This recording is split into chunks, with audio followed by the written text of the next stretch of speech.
اعوذ باللہ من الشیطان الرجیم بسم اللہ الرحمن الرحیم۔ حضرت ابی طالب سے روایت ہے کہ نبی کریم صلی اللہ علیہ وآلہ وسلم نے فرمایا، جب میری امت 15 خصلتوں کا ارتکاب کرے گی تو ان پر بلائیں نازل ہوں گی۔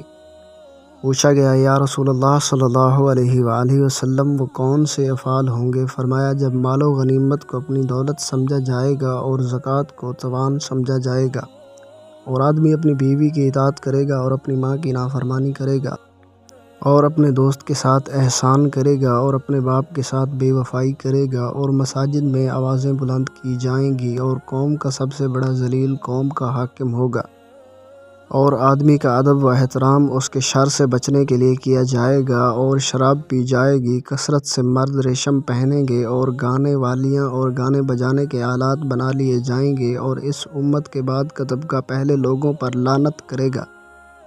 بس اس وقت انتظار کرنا سرخ آندھی یا زمین دھنس جانے کا یا چہرے مسخ ہو جانے کا۔ اس حدیث میں مال و غنیمت کو اپنی دولت سمجھنے کے بارے میں آیا ہے۔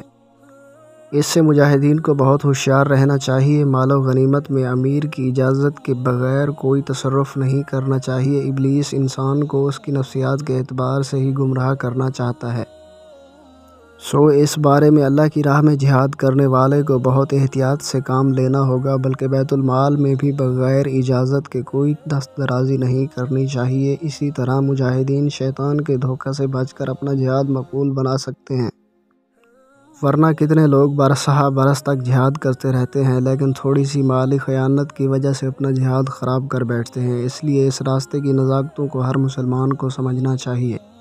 شراب اس وقت بھی عام ہے۔ پاکستان اگرچہ ابھی اس سے محفوظ ہے، لیکن جس روشن خیالی کی جانب اس کو لے جایا جا رہا ہے تو اس کا حال بھی تیونس اور ترکی جیسا کرنے کی کوشش کی جا رہی ہے، جہاں مسجد کے باہر شراب کی دکان ہے۔